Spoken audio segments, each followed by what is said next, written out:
સાધુના વેશમાં લૂંટ. વૃદ્ધ ખેડૂત પાસેથી ₹1.12 લાખની રકમ લૂંટી.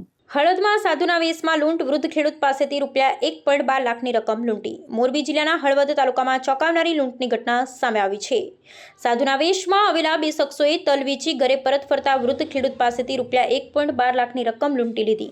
આ ઘટના હળવદ હાઈવે પર કોઈબા ઢવાણા રોડ નજીક બની હતી. લૂંટારુએ સાધુનો વેશ ધારણ કરી વૃદ્ધને રોકી અને તેમની સાથે ઠગાઈ કરી.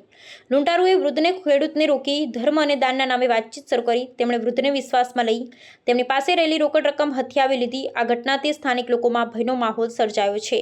લૂંટારુએ સાધુનો વેશ ધારણ કરી લોકોની ભાવનાઓ સાથે ખેલ કર્યો છે.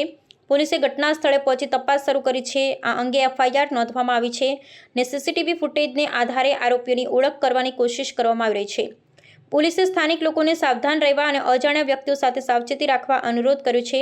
આ ઘટના હળવદ વિસ્તારમાં વધતા ગુનાહિત પ્રવૃત્તિઓની ચિંતા વધારી રહી છે. પોલીસે લોકોને અનુરોધ કર્યો છે કે તેઓ કોઈપણ શંકાસ્પદ પ્રવૃત્તિની જાણ તાત્કાલિક પોલીસને કરે. આ કેસમાં ઝડપથી કાર્યવાહી કરી આરોપીને પકડવા માટે પોલીસે પ્રયાસ કરી રહી છે.